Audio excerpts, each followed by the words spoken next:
The form had 47 pages. I signed all of them without reading past the third. Advisor Sewell watched me do it the way you watch someone eat something you would never put in your mouth. Curious, slightly horrified, too polite to say anything. He said something anyway. You understand what you are signing? I understand enough. The Survival Compact trial has a recorded fatality rate of. I read the summary. He paused. 3 of his 4 eyes blinked in sequence, which I had already learned meant he was recalibrating. He did it a lot around me.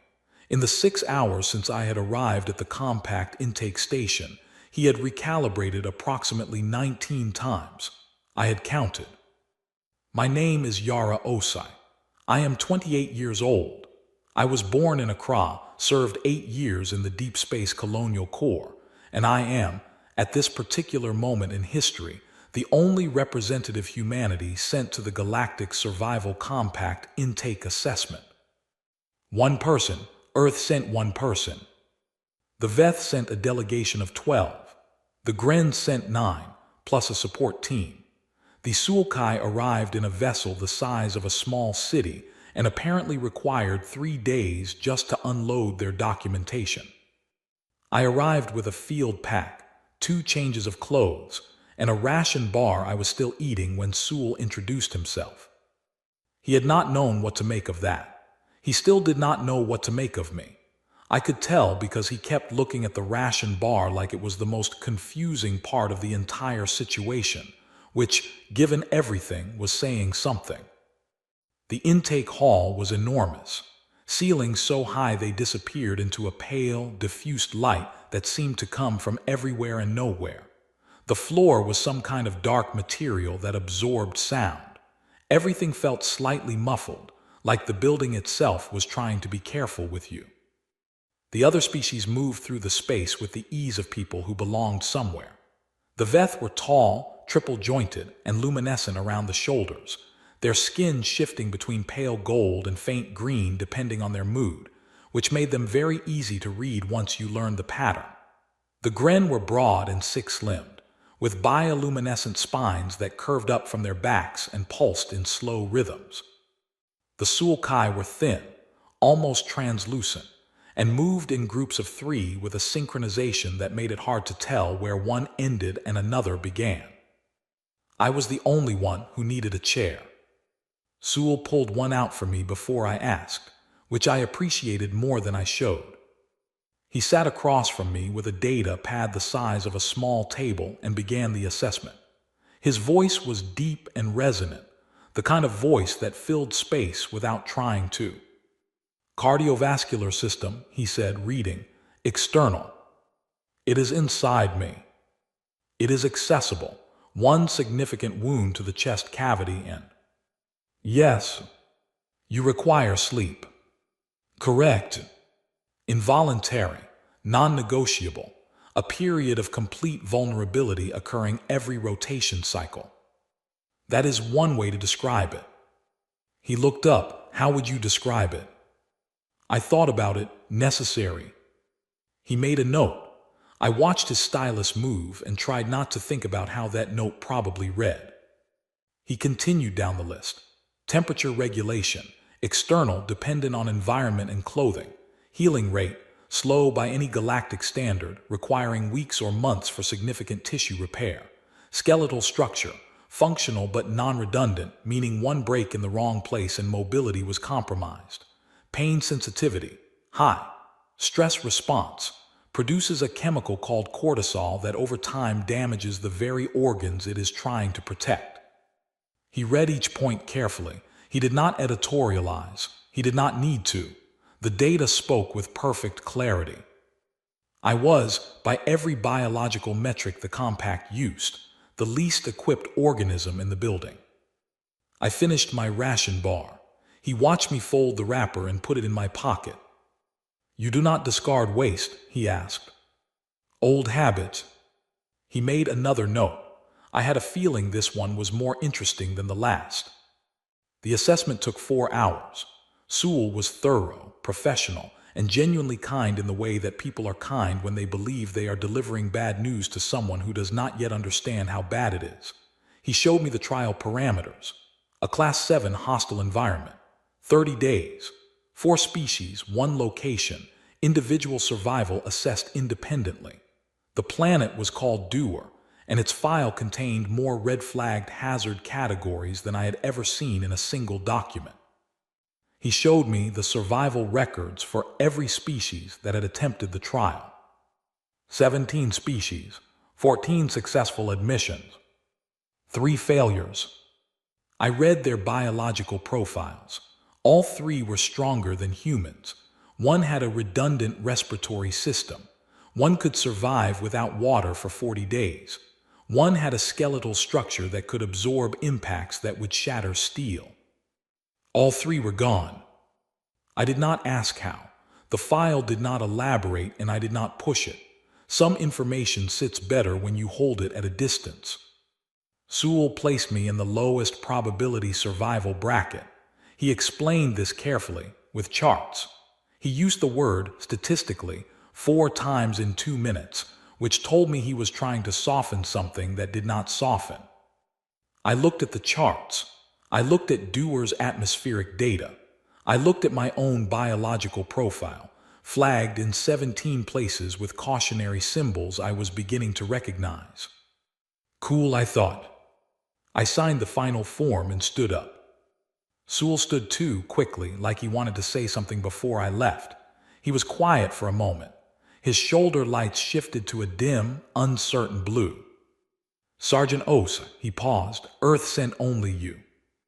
Yes. Is that another pause? Is that customary? I looked at him. He was genuinely asking, not as an insult, as a question he did not have a framework for.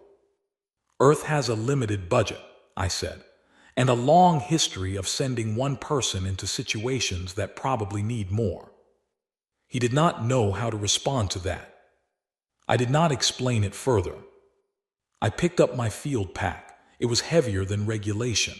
I had packed it myself, reorganized it twice on the transit ship, removed 3 items that felt like comfort and added 2 that felt like survival. Old habit. Kepler 9 habit specifically, though I did not think about that by name. I thought about it the way you think about weather. A thing that happened.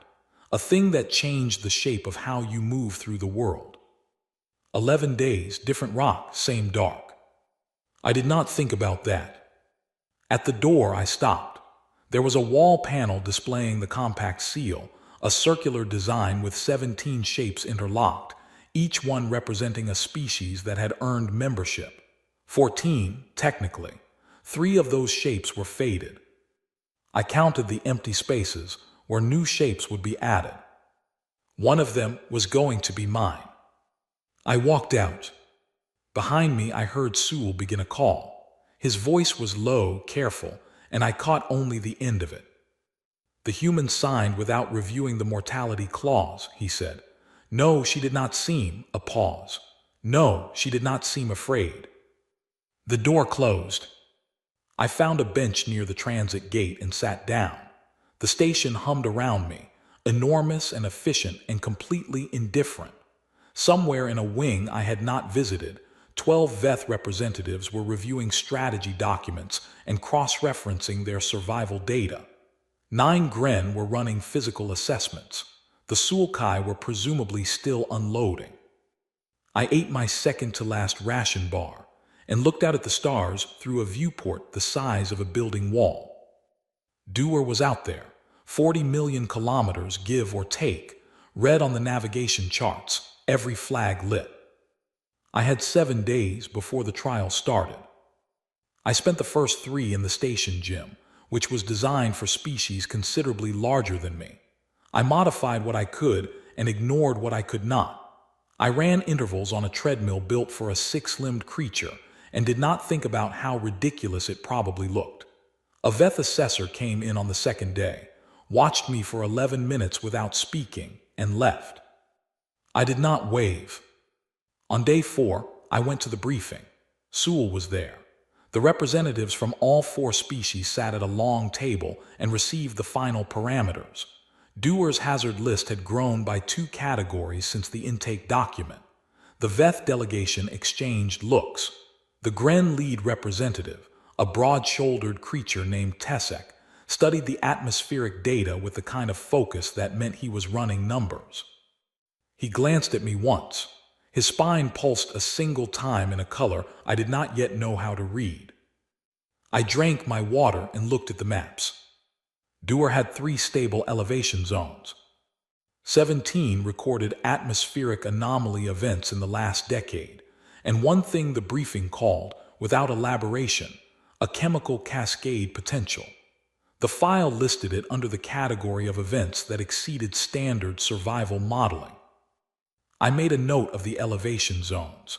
I made a note of the anomaly patterns. I made a note of the word potential, and the way Sewell's shoulder lights had dimmed slightly when the presenter reached that slide. On day 5, I repacked my field kit a 3rd time. On day 6, Tesek found me in the corridor outside the briefing room. He was alone, which I had not seen before. He stood at a distance that was either polite or cautious, maybe both. "You read the atmospheric data," he said. It was not a question. "Yes. Your species has no physiological defense against a Category 4 chemical event." "No." He was quiet. His spine moved through 3 slow colors. "The Gren have 2 backup neural pathways. If one is compromised, we continue to function. That is useful. Your species has one of most things." "Yes." Another silence. He seemed to be working towards something. "Why did you come?" I looked at him. He was asking the same question Sewell had asked, in different words, for the same reason. He did not have a framework for the answer. "Someone had to," I said. I went back to my kit. He stood in the corridor for a moment. Then he walked away, and his spine was doing something I did not have a word for yet. I would learn the word later. On the morning of departure, I stood at the boarding gate with my field pack and my last 2 ration bars, and the specific quality of calm that is not the absence of knowledge, but the decision to act alongside it. Dewar waited. I boarded the transport. Cool. The first thing Dewar did was try to take my lungs. Not metaphorically. The atmospheric pressure at ground level was 17% higher than anything my training had covered, and the moment the transport hatch opened, my body registered the difference the way a door registers being hit by a truck. My chest tightened. My vision went briefly strange around the edges. I stood in the hatch for 3 full seconds and breathed through it before stepping out. The VETH representative directly behind me noticed. I felt the shift in the air, the slight hesitation, the weight of being observed. I stepped onto Dewar and did not look back. The planet was gray-green and enormous feeling, even though the sky was low and heavy with cloud. The ground was a compressed mineral surface that looked like cooled lava, but felt like old concrete under my boots. The air smelled like metal and something I could not name, something that sat at the back of the throat and reminded you it was there every 3rd breath. Not poisonous, just unfriendly. I had been on unfriendly planets. I adjusted. The 4 groups made camp separately on that first day, within visual distance of each other because the trial parameters required proximity, but far enough that we each had space. The VETH set up a structure in under an hour, something modular and precise that seemed to regulate temperature the moment it sealed. The Gren built nothing and needed nothing, their biology comfortable in Dewar's open air. The Sulkai arranged themselves in a cluster near a rock formation, and went still in a way that I eventually understood was a form of deep environmental calibration. I put up my shelter. It was a single-person field unit, military grade, rated for conditions 2 categories below what Dewar was throwing at me. I had modified it.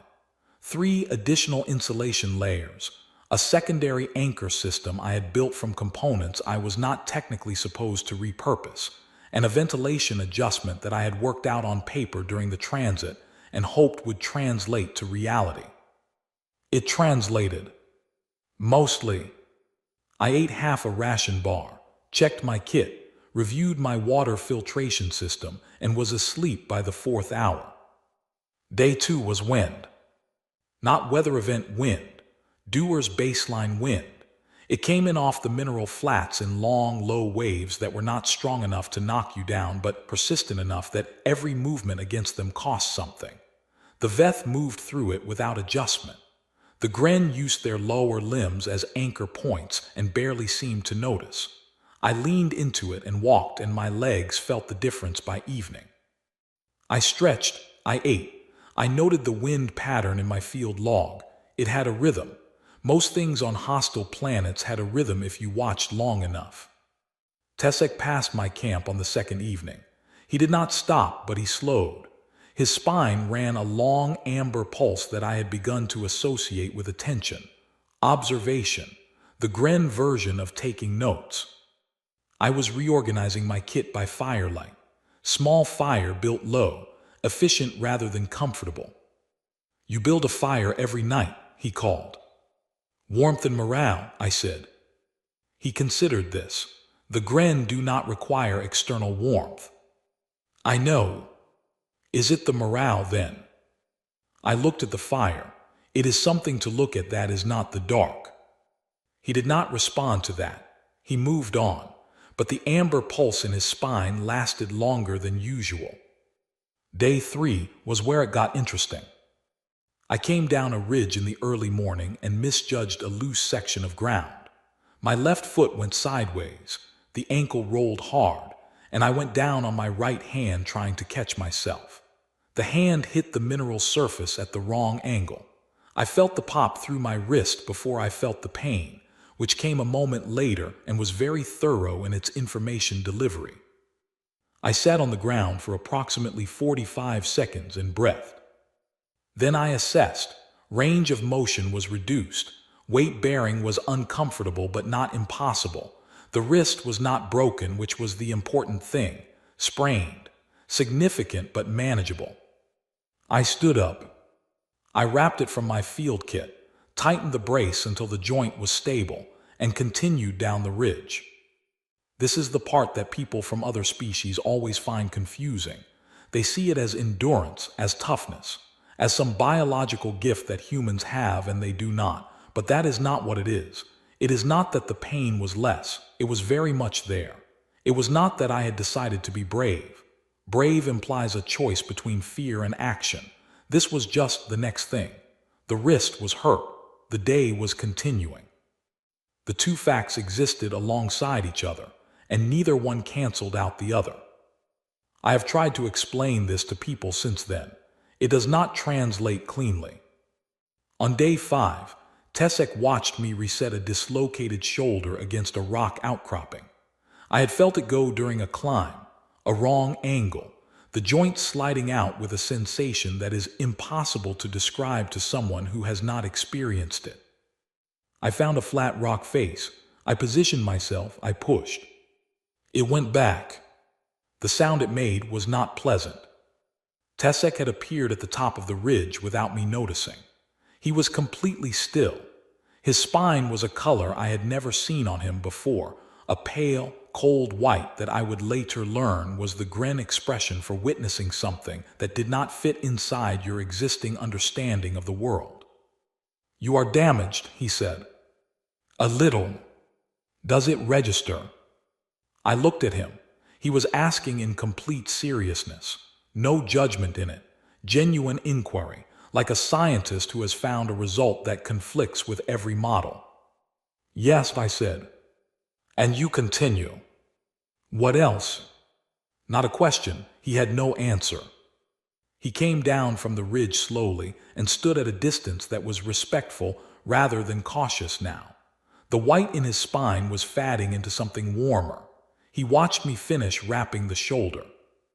"On my world," he said, "an injury of that category grounds a soldier for recovery." "I know. You do not have that option." "I have it," I said. "I just do not take it." He was quiet for a long time after that. Night 6 changed everything. It happened in the third hour of darkness. No warning. No build. One moment the air was the usual metallic cold, and the next it was something else, something chemical and fast, a shift in composition that hit the atmospheric sensors in my field kit 3 seconds before I felt it myself as a heaviness in the chest and a sharp edge behind the eyes. I was already awake, old habit.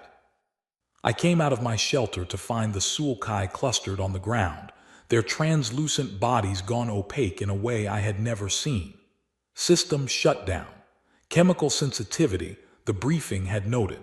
Category 4 events exceeded their biological tolerance.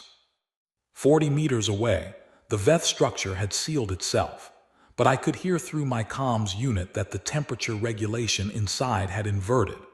Their own biology was working against them, overcompensating for the chemical shift, generating internal heat instead of dispersing it. They needed to come out. If they came out, the chemical air was a problem. If they stayed in, the internal heat was a worse problem. The Gren were better off. Tesek and his 2 teammates were standing mobile, but the secondary neural pathway that made them resilient was misfiring in the chemical atmosphere, giving them movement but no fine coordination. They could not lift what needed lifting. They could not handle what needed handling. I got a headache. A proper, dedicated, committed headache, the kind that sets up residence behind both eyes and intends to stay. The chemical compound in the air was doing something to my body that my body did not love. My eyes watered. My throat felt compressed. Every breath was a minor negotiation. I worked through it. I pulled the sulkai into a more sheltered position first, because they were the most vulnerable and the least able to help themselves. 3 trips. Each time, the headache registered its opinion loudly. I noted the opinion and set it aside. Then the Veth. Their structure had a manual override, which I had studied in the briefing documents because I had studied every piece of documentation I had been given. I found the release panel, worked the override, and got the seal open. They came out in a group, disoriented and overheated, and I directed them to the lee side of the nearest rock formation where the wind broke the chemical concentration. Tesek helped me with the last one. His coordination was imperfect, his movements carrying a slight delay, but he was there. We worked without speaking. That was its own kind of language. When the last Veth was settled, I sat down on the mineral ground. The headache was a living thing now. I breathed through my nose and did not rush. After a long moment, I became aware that it was quiet. Not doer quiet, which was always full of wind and low mineral sound. A different quiet, the kind that happens when several people are watching something and no one wants to be the one who breaks it. I looked up. All of them were looking at me. The sulkai with their recovering opacity, the Veth with their shoulder-like colors doing something slow and solemn, Tesek and his team, their spines running a single long, steady gold. Nobody said anything. I pulled out my water canteen. I drank. I checked my field kit to see what had been used. I began taking mental inventory of what I had left, what the group would need, what the morning would require. Practical thoughts. The headache was still there, fine. Tesek sat down near me, not close enough to crowd, close enough to be present. He did not ask anything. I did not offer anything. We sat in the dew or night with the chemical event slowly dispersing, and the stars pressing down through the low cloud, and the cold going from uncomfortable to just cold. I hummed something, barely sound, half-remembered words my grandmother had sung, a song about going home even when home was gone, about moving toward the place where warmth had been even after the warmth was gone. I did not think about why I hummed it. I just did. Tesek's spine ran amber. I stopped humming and watched the dark. It watched back. That was fine too. In the morning, I found that Tesek had taken notes. He had a small recording device, compact enough to fit in his upper right palm. He did not try to hide it. When I looked at him, he met my eyes steadily. You do not object, he asked. Note what you want, I said. He noted several things that morning. He noted the way I rationed my water against projected need rather than current thirst. He noted the way I checked every shelter, every person, before I checked myself. He noted that I ate the same amount as the day before, no more and no less, with the precision of someone who had done this math before and knew exactly how long it had to last. He did not ask about any of it. He wrote it down. That was the day I started understanding that being watched was not the same as being understood. He was building a vocabulary. He did not have the words yet. He was collecting the evidence first. I respected that. I went to check the water filtration system and start the morning count.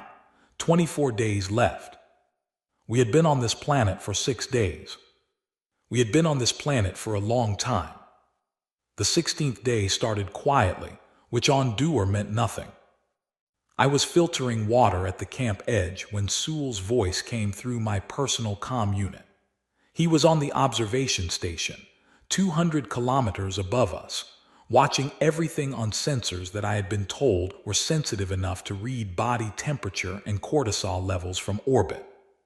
He had been calling daily, short updates, professional, but the calls had been getting slightly longer, not the information he delivered, the pauses between the information. All biological indicators nominal for Gren and Veth representatives, he said. Sewell Kai continue recovery from day 6 event. You are showing elevated systemic stress markers. I know. The markers have been elevated for 9 days. I know. A pause, that specific pause. You are continuing to function. That is generally the goal, yes. Another pause, longer. Sergeant Osei, our models project. Sewell, I said it quietly, not unkindly. I know what your models project. Your models are using the right numbers and asking the wrong question. Silence. I will call tomorrow, he said. I will be here. He disconnected. I went back to the water. Later that morning, Tesek found me recalibrating my shelter's insulation layer, which had been slowly losing efficiency since day 12. He sat on a nearby rock and opened his recording device and said nothing for a while. I had learned that his silences were working silences. He was processing. I contacted my home research institute last night, he said eventually. I waited. I described your behavior over the first 15 days to 3 of our leading behavioral scientists. The patterns, the injury management, the resource discipline, the response on day 6. What did they say? He was quiet for a moment. They said that by Gren's survival modeling, you should have requested emergency extraction on day 4. Statistically, the probability of completing the trial given your biological metrics and accumulated physical stress was, he paused. The number was not encouraging. I know what the number is. You knew before you came. Yes. He looked at me. His spine ran a slow color I had learned by then. Amber gold, the thinking pulse, but underneath it something cooler, something that had been there since day 6. Why did that not change your decision? He asked. I finished the insulation adjustment. I tested the seal. Good enough. Because the number tells you what is probable, I said. It does not tell you what is possible, and it definitely does not tell you what I will do regardless. He wrote that down. My scientists called it irrational, he said. It probably is. They meant it as a problem. I am no longer certain they are right. I looked at him. He met my eyes and held them, which for a grin was a statement, a declaration of some kind. There is a word in our language, he said. It describes a soldier who continues after the tactical calculation says to stop. We use it as a warning, a caution about poor judgment. He paused. I have been trying to decide if it applies to you, and I keep arriving at the conclusion that it does not fit. The word assumes the soldier has not properly understood the calculation. You understand the calculation perfectly. You simply Continue anyway, I said. Yes, his spine pulsed. We do not have a word for that. I had heard that before. Sewell had said something close to it on day one. It was becoming something of a pattern. The galaxy had a lot of words for strength. It had a lot of words for endurance. It had words for courage that mostly meant the absence of fear, which was a thing I personally did not experience and would not claim. But this, the specific thing of understanding exactly how bad it was and continuing not because you did not understand, but because the understanding and the continuing were not connected to each other in the way everyone assumed they should be. No one seemed to have a word for that. I was beginning to think that was our word, the untranslatable one, the one that lived between all their categories. Meanwhile, somewhere above us, Sewell was sitting at a monitoring station, running numbers that kept arriving at answers he did not like.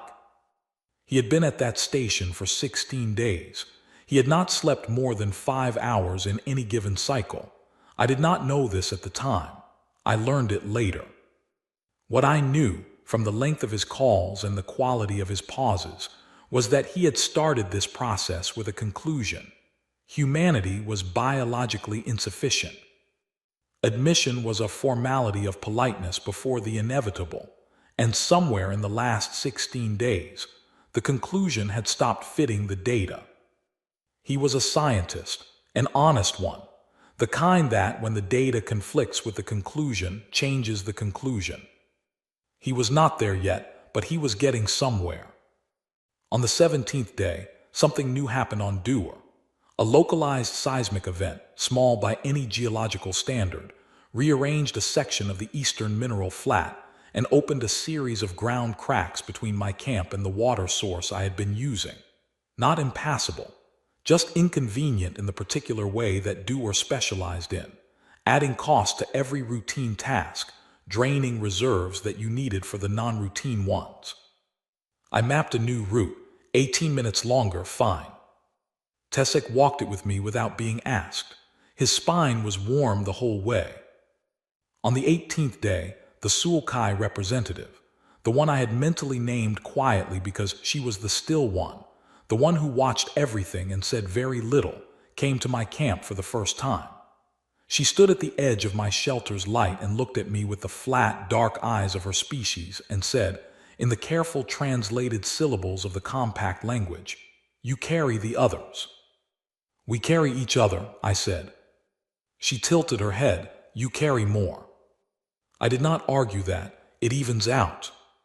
She was quiet. Then, does it? Not an argument, just a question she was leaving with me. She went back to her cluster and was still again. I thought about it for a while. On the 20th day, Sewell called and did not mention the survival models. He asked instead about the atmospheric event on day 6, about the specific decisions I had made, in which order, on what basis. I told him. He asked about the shoulder on day 5. I told him. He asked about the water rationing. I told him.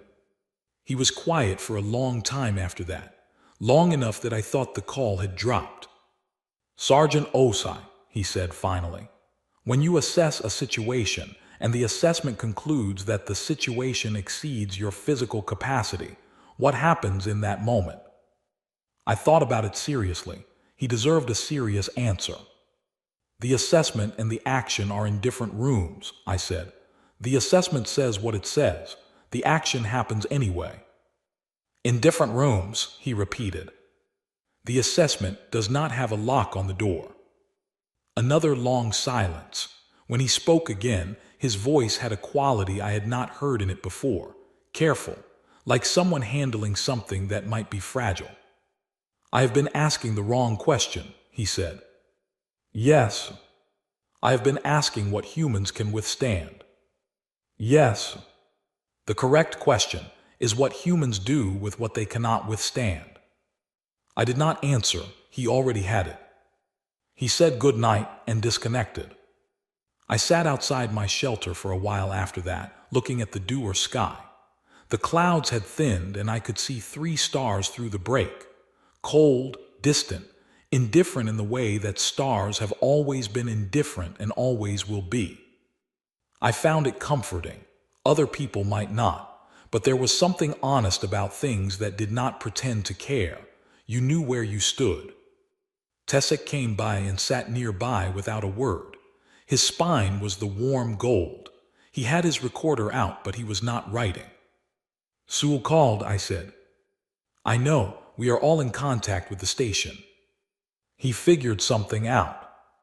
Tesek's spine pulsed slowly. What did he figure out? I looked at the stars. That the thing about humans is not that we are strong, I said.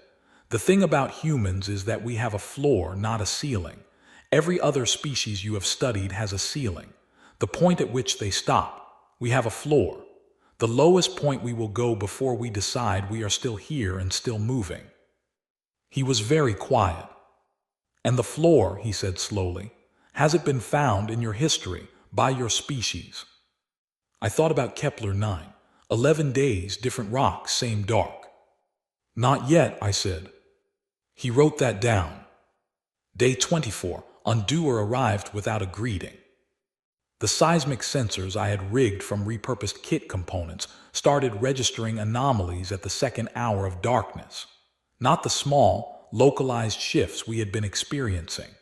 Something deeper, something building in the geological structure beneath the mineral surface, with the slow, compounding patience of forces that do not hurry because they do not have to. I was awake when it started, old habit. I had the readouts up on my field display before the first surface tremor registered. The numbers were not good. The numbers were, in fact, the kind of numbers that the briefing documentation had categorized under the heading of events that exceeded standard survival modeling. I had read that heading on day 1. I had made a note of it. I had tried, in 17 days of preparation, to plan around it. There is no planning around some things. There is only what you do when they arrive. I hit my comm unit. Everyone up. Seismic event building, not small. Get clear of your structures and move to the central rock formation. Now. I was already outside when I said it. Field pack on my back, moving. The central rock formation was the only stable geological feature in our quadrant that the survey data suggested would hold through significant seismic activity. I had identified it on day 2. I had not told anyone why I kept looking at it. You do not say certain things aloud on a survival trial, because saying them makes them real in a way that costs something, and you budget carefully. The first real tremor hit while we were still moving. The ground did not shake the way earthquakes in training simulations shake. It rolled. A long, slow roll that seemed to come from somewhere much deeper than rock, somewhere in the core of the thing, and the mineral surface cracked in 2 places I could see and probably more I could not. The Veth were fast, triple-jointed and light-footed. They moved across uneven ground better than anything I had ever seen move. 8 of them were at the rock formation before I was. 2 were not. Their modular structure had sealed on automated response, trapping 2 representatives inside. The seal was designed to protect them. Against anything it had been designed for, it worked perfectly. Against a rolling seismic event that shifted the ground beneath the structure's anchor points, it was a trap. The structure had tilted 18 degrees, and the manual release panel was now on the underside, pressed against mineral ground. I heard them through my comm unit. The sounds they were making were not words. The sounds they were making did not need translation. I ran. The second tremor hit when I was 4 meters from the structure and knocked me sideways. I went down on one knee, caught myself on both hands, and stood up. The wrist that I had been managing since day 3 sang a sharp note of protest. I noted the protest. The ground was still moving, not dramatically, enough to make every step a calculation. I got to the structure. I got down on the ground. The manual release panel was partially visible on the underside, the gap between the tilted structure and the mineral surface approximately 30 centimeters at its widest. I got my hands in. My left hand, because the right wrist was not trustworthy under load. I found the panel by feel. I pulled. The mechanism required 60 kilograms of force to engage from the standard position. From this angle, with one hand on a moving surface, it required more than that. The mechanism did not care about this. The mechanism cared only about 60 kilograms of force. I thought about Kepler 9, and I did not think about Kepler 9. It was both things at once. It was always both things at once. I pulled. There is a thing that happens in the body under sufficient load. Not dramatic, not a surge, a settling. Like everything that is not essential decides to wait, and everything that is essential sharpens. The pain becomes information rather than experience. The breath becomes a tool. The focus becomes very small and very clear. Pull, breathe, hold. Pull, breathe, hold. The mechanism gave on the third attempt. A sharp metal sound, and the seal broke, and the hatch released, and the two Veth came out low and fast, and one of them caught me under the arm before I had fully registered that I had gone down to one knee again. I stood up. I said, rock formation, move. We moved. The third tremor was the large one. It hit when we were 15 meters from the formation, and it hit from below. A vertical heave that cracked the mineral surface in a running line and brought down a section of the ridge to the east in a sound like everything deciding to stop at once. We ran. I cleared the formation edge on both knees. The Veth representative beside me pulled me forward, and I did not argue with the pull. We pressed against the rock, and I put my back to the stone and felt it hold, steady and enormous and completely indifferent to what was happening around it. Exactly what I had needed it to be. The tremors continued for another 40 minutes, smaller each time, the geological system releasing pressure in diminishing steps, standard cascade behavior, on paper anyway. I sat against the rock and ran inventory in my head, all 4 species accounted for. The Sulkai had reached the formation early and were in their opaque shutdown state, which I had learned was protective rather than vulnerable. The Gren were standing, mobile, Tesek running account of his team that mirrored my own. The Veth were clustered together, shoulder lights running the pale, cold blue of stress recovery. 2 of them looked at me. I held their gaze and they held mine, and that was all that needed to happen. Tesek sat beside me, not close, present. I realized my hands were shaking, not much, enough to notice. I turned them palm down against my thighs and waited for it to pass. Adrenaline processing, normal, biological, nothing to make a note of. Tesek made a note of it. You are shaking, he said, very quietly. Yes. That is the physical response to. I know what it is. And yet earlier you. Tesek, I said his name without heat. The shaking is what happens after. It is the body doing housekeeping. It does not happen during because during does not leave room for it. He was quiet. It is not control, I said. It is sequence. The body knows the order of operations. He wrote that down. Above us, 200 kilometers up, Sewell had stopped taking notes 30 minutes ago. He had been watching the seismic data in real time, watching the survival probability calculations update every 30 seconds, watching the numbers fall through every threshold his models had. He was sitting very still. He had watched me pull that release mechanism. His sensors were good enough to read the physical data. He knew what the load was. He knew what my wrist condition was. He knew what the surface movement was beneath me while I was working. He had run the probability of successful extraction. He had watched it happen anyway.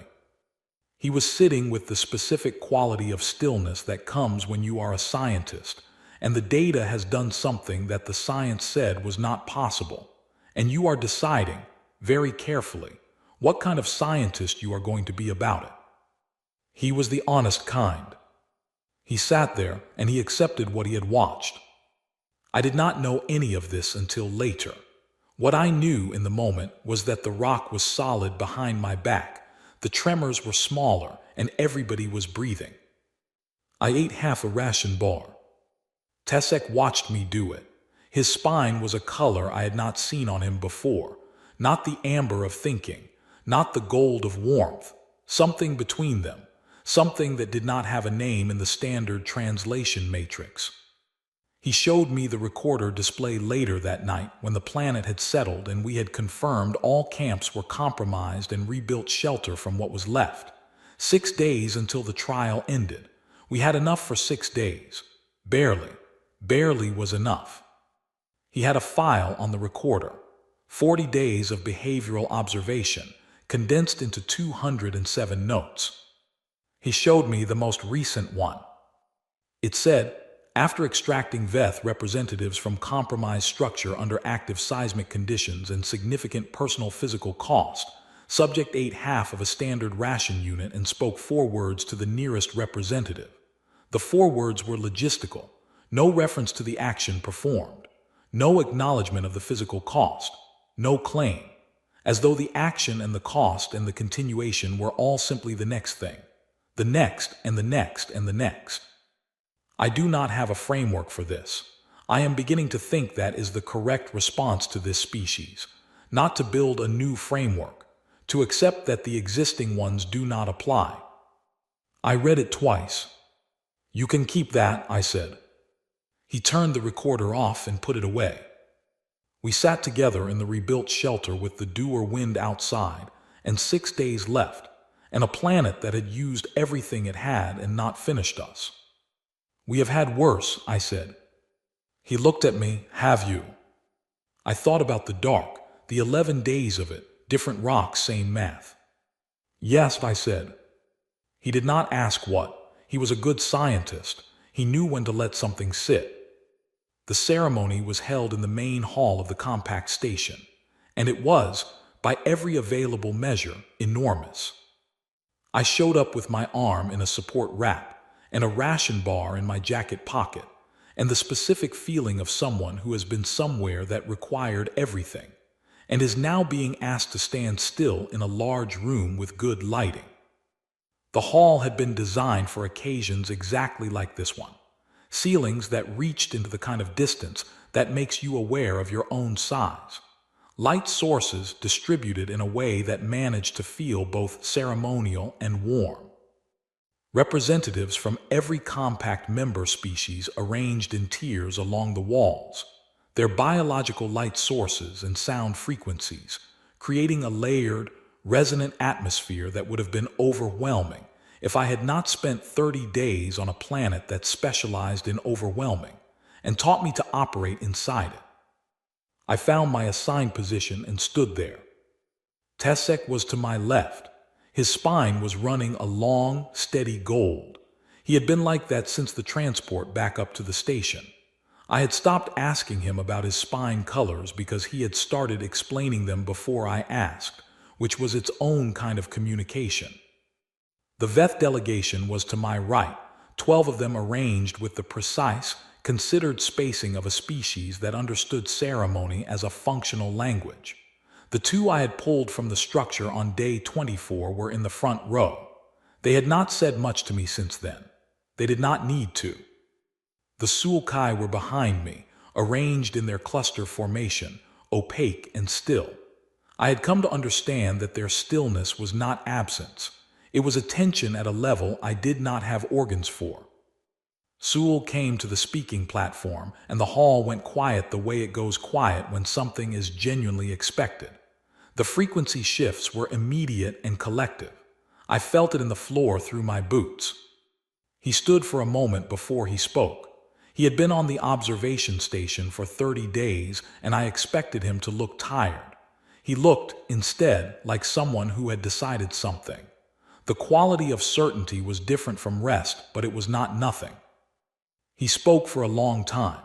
I caught approximately half of it through my translator, which was functioning at the usual rate of slightly imperfect but sufficient. The half I caught came through in fragments and full sentences alternating, which was enough to follow the shape of it. He talked about the compact's founding principles, biological fitness as the standard for membership, which he described without apology because it was not wrong in the way he had once thought it was wrong. He talked about what fitness had meant, and what the trial was designed to measure, and what it had been measuring for decades. Then he talked about the 30 days on Dewar. He did not dramatize it. He gave data. He gave the numbers from his observation station in the precise language of a scientist who is using accuracy as its own form of tribute. Seismic event on day 24. Survival probability calculation at its lowest point. The specific sequence of actions taken by the human representative. He let the numbers speak. Then he said the thing. He said it quietly, without emphasis, the way people say the things they have been working toward for a long time and have finally gotten right. I caught most of it. The translator ran behind him in my earpiece, steady and partial, and what I got was this: that the compact had built its membership criteria on the assumption that survival was a function of biological advantage, that this assumption was correct for every species that had ever applied, that the trial on Dewar had produced a result the models could not account for, not because the models were wrong, but because they were asking a question the human representative was not answering. The question was, how much can this species withstand? The correct question, the one the last 30 days had demonstrated, was, what does this species do with the things it cannot withstand? He paused. The answer, he said, was that it continues, without optimization, without elegance, carrying the damage with it and operating anyway, that this was not strength in any category the compact had previously defined, that it was, in fact, something the compact did not have a word for, that they were creating one. The hall held a frequency silence that I felt rather than heard.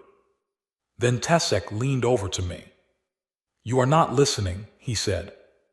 "I am listening. Your face is doing the thing." "What thing?" "The thing it does when you are somewhere that is not here." I looked at him. His spine was warm and I knew that color by now. I had known it for weeks. "Day 24, I said. He did not ask. He had all his notes. He knew exactly what day 24 had been. "We have had worse," I said. He was quiet for a moment. His spine ran a slow gold pulse. "Have you?" he asked. "Yes." "And you are still here." "And I am still here." The hall was still holding its frequency. Sewell was still speaking. Around us, the representatives of 17 species were witnessing something that apparently required witnessing, and I was standing in the middle of it with a wrapped arm and half a ration bar in my pocket, and the specific sensation of someone who has been told a thing is impossible enough times that the impossibility has stopped registering. I had been told at intake that my survival probability was in the lowest bracket. I had been told by Sewell's models that the day 6 event exceeded my biological tolerance. I had been told, implicitly and explicitly, by every piece of data and every biological assessment and every cautious, careful, genuinely kind communication from the people around me, that I was not built for this. They were not wrong. I was not built for it. I had done it anyway. That was not the same as being built for it. That was the other thing. The thing without a word, the floor instead of the ceiling, the room where the assessment lives and the different room where the action happens and the door between them that does not have a lock. After the ceremony, after the formal admission proceedings, after the symbol for humanity was added to the compact seal in a small, private edition that Sewell performed himself, I found a viewport on the outer ring of the station. It was a wide viewport, looking out toward nothing in particular, just deep space, the specific shade of dark that exists between everything and reminds you of the distances involved. I stood there for a while. I heard him before I saw him, the cathedral resonance of his voice, the soft, careful weight of it. "Sergeant Osai." "Sewell." He came and stood beside me, not close, present. He had learned something from Tesek, maybe, or from 30 days of watching what presence looked like when it was offered correctly.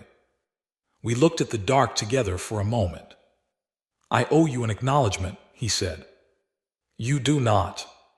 I assessed you at intake as the lowest probability candidate in the trial's recorded history. That assessment was accurate.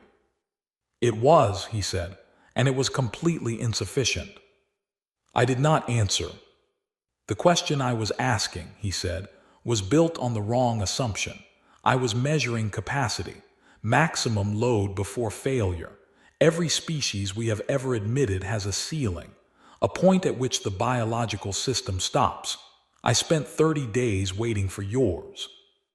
It has not appeared yet. No, a pause. The quality of the pause was different from his day one pauses.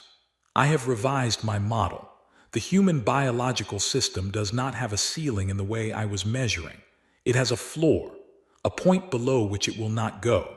And unlike the ceilings of other species, which can be identified in advance from biological data, your floor has never been found, I said. Yes. We were both quiet. I wanted to ask you something, he said.